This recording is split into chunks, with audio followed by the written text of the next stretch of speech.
ਗੁਰੂ ਅੰਗਦ ਦੇਵ ਮਹਾਰਾਜ ਦੀ ਜ਼ਿੰਦਗੀ ਜੀਵਨ ਕਾਲ ਦੇ ਵਿੱਚੋਂ ਉਂਝ ਬਹੁਤ ਕੁਛ ਹੈ, ਬਟ ਆਪਾਂ 4 ਮੇਜਰ ਗੱਲਾਂ ਜਿਹੜੀਆਂ ਉਹ ਸਮਝਣੀਆਂ।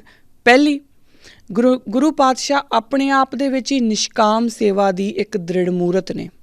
ਦੂਜੀ, ਗੁਰਮੁਖੀ ਲਿਪੀ। ਤੀਸਰੀ, ਮੱਲ ਅਖਾੜੇ। ਚੌਥੀ, ਗੁਰੂ ਅੰਗਦ ਦੇਵ ਮਹਾਰਾਜ ਆਪਣੇ ਜੀਵਨ ਕਾਲ ਦੇ ਵਿੱਚ ਪਹਿਲਾ ਸਿੱਖ ਵਿੱਦਿਅਕ ਅਦਾਰਾ ਜਿਹੜਾ ਉਹ ਸ਼ੁਰੂ ਕਰਦੇ ਨੇ। ਪਹਿਲਾ ਸਿੱਖ ਵਿੱਦਿਅਕ ਅਦਾਰਾ ਜਿੱਥੇ ਕਿ ਉਹ ਬੱਚਿਆਂ ਨੂੰ ਆਪ ਐਜੂਕੇਸ਼ਨ ਦੇਣੀ ਸ਼ੁਰੂ ਕਰਦੇ ਨੇ। ਹੁਣ ਇਹ ਗੱਲਾਂ ਜਿਹੜੀਆਂ, ਇਹ 4 ਜਿਹੜੇ ਨੁਕਤੇ ਨੇ, ਇਹ ਸਾਨੂੰ ਸਮਝਣੇ ਜ਼ਰੂਰੀ ਆ। ਔਰ ਅਸੀਂ ਅਗਰ ਆਪਣੇ ਆਪ ਨੂੰ ਗੁਰੂ ਮਹਾਰਾਜ ਦੇ ਸਿੱਖ ਕਹਿੰਦੇ ਹਾਂ, ਅਗਰ ਅਸੀਂ ਕਹਿੰਦੇ ਹਾਂ ਕਿ ਅਸੀਂ ਗੁਰੂ ਨਾਨਕ ਦੇ ਘਰ ਦੇ ਸਿੱਖ ਹੈਗੇ ਹਾਂ, ਤਾਂ ਸਾਨੂੰ ਉਹਨਾਂ ਦੇ ਇਹਨਾਂ 4 ਰੂਲਸ ਦੇ ਉੱਪਰ ਚੱਲਣਾ ਪਊਗਾ।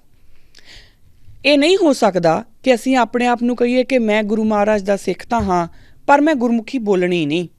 ਕਿਉਂਕਿ ਅਗਰ ਅਸੀਂ ਗੁਰਮੁਖੀ ਬੋਲਣੀ ਨਹੀਂ, ਅਗਰ ਅਸੀਂ ਗੁਰਮੁਖੀ ਲਿਖਣੀ ਨਹੀਂ, ਤਾਂ ਅਸੀਂ ਗੁਰੂ ਅੰਗਦ ਦੇਵ ਪਾਤਸ਼ਾਹ ਨੂੰ ਪਿੱਠ ਦਿੱਤੀ ਹੈ। ਇਹ ਗੱਲ ਸਾਨੂੰ ਸਮਝਣੀ ਪਊਗੀ। ਅਤੇ ਜੇ ਅਸੀਂ ਗੁਰੂ ਅੰਗਦ ਦੇਵ ਪਾਤਸ਼ਾਹ ਨੂੰ ਪਿੱਠ ਦਿੱਤੀ ਹੈ, ਤਾਂ ਫਿਰ ਗੁਰੂ ਨਾਨਕ ਪਾਤਸ਼ਾਹ ਨੂੰ ਵੀ ਪਿੱਠ ਦਿੱਤੀ ਹੈ, ਫਿਰ ਅਸੀਂ ਸਿੱਖੀ ਨੂੰ ਪਿੱਠ ਦਿੱਤੀ ਹੋਈ ਆ। ਸੋ ਗੁਰਮੁਖੀ, ਕਿਉਂਕਿ ਗੁਰਮੁਖੀ ਇੰਝ ਹੀ ਨਹੀਂ, ਕੋਈ ਇੱਕ ਭਾਸ਼ਾ ਵਰਗੀ ਭਾਸ਼ਾ ਨਹੀਂ ਹੈ। ਉਹ ਗੁਰਮੁਖੀ ਹੈ ਹੀ ਇਸ ਕਰਕੇ ਕਿਉਂਕਿ ਉਹ ਗੁਰੂ ਦੇ ਮੁਖ 'ਚੋਂ ਨਿਕਲੀ ਹੋਈ ਹੈ, ਉਹ ਗੁਰਮੁਖੀ ਆ। ਔਰ ਗੁਰਮੁਖੀ ਦੀ ਜਿਹੜੀ ਲਿਪੀ ਨੂੰ ਤਰਤੀਬ ਦਿੱਤੀ ਹੈ ਗੁਰੂ ਅੰਗਦ ਦੇਵ ਪਾਤਸ਼ਾਹ ਨੇ, ਉਹਦੇ ਪਿੱਛੇ ਕੋਈ ਤਾਂ ਕਾਰਨ ਹੋਊਗਾ। ਸਾਨੂੰ ਇਹ ਗੱਲ ਸਮਝਣੀ ਪਊਗੀ ਕਿ ਅਸੀਂ ਅਗਰ ਅਸੀਂ ਆਪਣੇ ਆਪ ਨੂੰ ਸਿੱਖ ਕਹਿੰਦੇ ਹਾਂ, ਔਰ ਫਿਰ ਅਸੀਂ ਕਹਿੰਦੇ ਹਾਂ ਕਿ ਅਸੀਂ ਆਪਣੇ ਮਰਜ਼ੀ ਨਾਲ ਰੂਲਸ ਐਂਡ ਰੈਗੂਲੇਸ਼ਨਸ ਨੂੰ ਤੋੜ ਮਰੋੜ ਕੇ ਜਾਂ ਉਹਨਾਂ ਨੂੰ ਗੋਲ ਮੋਲ ਕਰਕੇ ਆਪਣੀ ਮਰਜ਼ੀ ਨਾਲ ਦੇਖਾਂਗੇ, ਇਹ ਪੋਸੀਬਲ, ਇਹ ਸੰਭਵ ਨਹੀਂ ਹੋਣਾ। ਇਹ ਮੈਂ ਪਿਛਲੀ ਵਾਰੀ ਵੀ ਕਿਹਾ ਸੀ। ਇਹ ਤਾਂ ਹੋ ਸਕਦਾ ਕਿ ਜੇਕਰ ਅਸੀਂ ਆਪਣੇ ਆਪ ਨੂੰ ਬਿਲਕੁਲ ਸਿੱਖ, ਅਸੀਂ ਕਹਿੰਦੇ ਕਿ ਸਾਨੂੰ ਸਿੱਖੀ ਬਹੁਤ ਪਿਆਰੀ ਹੈ, ਪਰ ਮੈਂ ਸਾਰੇ ਰੂਲਸ ਨਹੀਂ ਫੋਲੋ ਕਰਨੇ, ਤਾਂ ਫਿਰ ਇਸ ਦਾ ਮਤਲਬ ਇਹ ਆ ਕਿ ਸਾਨੂੰ ਉਨੀ ਕੀ ਪਿਆਰੀ ਹੈ ਜਿੰਨੀ ਕੁ ਸਾਡੇ ਗਵਾਂਢੀਆਂ ਨੂੰ ਸਾਡੇ ਘਰ ਦਾ ਨਕਸ਼ਾ ਸੋਹਣਾ ਲੱਗ ਰਿਹਾ ਹੁੰਦਾ। ਪਰ ਉਸ ਘਰ ਦੇ ਵਿੱਚ ਆਉਣ ਦੇ ਲਈ, ਉਸ ਘਰ ਦੇ ਮੈਂਬਰ ਬਣਨ ਦੇ ਲਈ, ਉਸ ਘਰ ਦੇ ਨਿਯਮ ਸਾਨੂੰ ਅਪਣਾਉਣੇ ਪੈਣਗੇ। ਔਰ ਉਹਨਾਂ ਨਿਯਮਾਂ ਦੀ ਗੱਲ ਆਪਾਂ ਗੁਰੂ ਨਾਨਕ ਪਾਤਸ਼ਾਹ ਦੀ ਜਿਹੜੀ ਜੀਵਨ ਕਾਲ ਦੇ ਵਿੱਚ ਆਪਾਂ ਕਰ ਲਈ ਹੈ।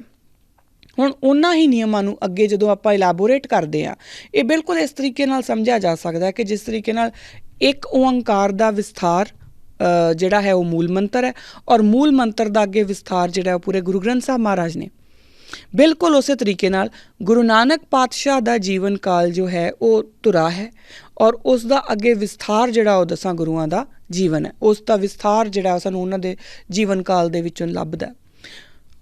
ਜਦੋਂ ਅਸੀਂ ਗੁਰੂ ਅੰਗਦ ਦੇਵ ਮਹਾਰਾਜ ਦੀ ਗੱਲ ਕਰਾਂਗੇ ਤਾਂ ਉਹਨਾਂ ਦੇ ਜਿਹੜੇ 4 ਜਾਂ ਆਪਾਂ ਕਹਿ ਲਈਏ ਕਿ 5 ਫਲਸਫੇ ਹੈ, ਸਾਨੂੰ ਇਹ ਆਪਣੇ ਅੰਦਰ ਵਸਾਉਣੇ ਪੈਣਗੇ। ਸਾਨੂੰ ਇਹ ਦੇਖਣਾ ਪਊਗਾ ਕਿ ਜਦੋਂ ਅਸੀਂ ਕਹਿੰਦੇ ਹਾਂ ਕਿ ਅਸੀਂ ਗੁਰੂ ਅੰਗਦ ਪਾਤਸ਼ਾਹ ਨੂੰ ਧਿਆਇਆ ਜਾਂ ਉਹਨਾਂ ਦਾ ਨਾਮ ਯਾਦ ਕੀਤਾ, ਤਾਂ ਕਿਆ ਅਸੀਂ ਜੈਂਡਰ ਇਕੁਐਲਿਟੀ ਦੀ ਗੱਲ ਕਰ ਸਕਦੇ ਹਾਂ?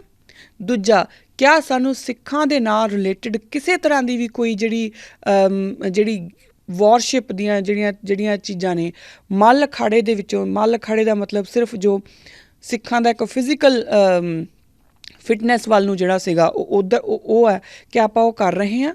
ਤੀਜੀ ਗੱਲ, ਕਿਆ ਅਸੀਂ ਗੁਰਮੁਖੀ ਲਿਪੀ ਨੂੰ ਪਿੱਠ ਤਾਂ ਨਹੀਂ ਦਿੱਤੀ ਹੋਈ? ਕਿਆ ਅਸੀਂ ਇਹ ਤਾਂ ਨਹੀਂ ਸੋਚਦੇ ਕਿ ਗੁਰਮੁਖੀ ਨਾਲੋਂ ਜ਼ਿਆਦਾ ਚੰਗੀਆਂ ਬਾਕੀ ਭਾਸ਼ਾਵਾਂ ਆ? ਹਰ ਇੱਕ ਭਾਸ਼ਾ ਸਿੱਖਣੀ ਚਾਹੀਦੀ ਹੈ, ਬਹੁਤ ਜ਼ਰੂਰੀ ਹੈ। ਮੈਂ ਪੰਜਾਬੀ ਦੀ ਗੱਲ ਨਹੀਂ ਕਰ ਰਹੀ, ਮੈਂ ਸਿਰਫ ਗੁਰਮੁਖੀ ਦੀ ਗੱਲ ਕਰ ਰਹੀ ਹਾਂ। ਜਿਹੜੇ ਤਾਂ ਪੰਜਾਬੀ ਬੋਲਣ ਵਾਲੇ ਕਹਿ ਸਕਦੇ ਆ ਕਿ ਮੈਂ ਪੰਜਾਬੀ ਬੋਲਦਾ ਨਹੀਂ ਬੋਲਦਾ, ਉਹਨਾਂ ਦੀ ਮਰਜ਼ੀ ਆ, ਪਰ ਜਿਹੜੇ ਗੁਰਮੁਖ ਨੇ ਉਹ ਗੁਰਮੁਖੀ ਤੋਂ ਪਿੱਠ ਨਹੀਂ ਦੇ ਸਕਦੇ।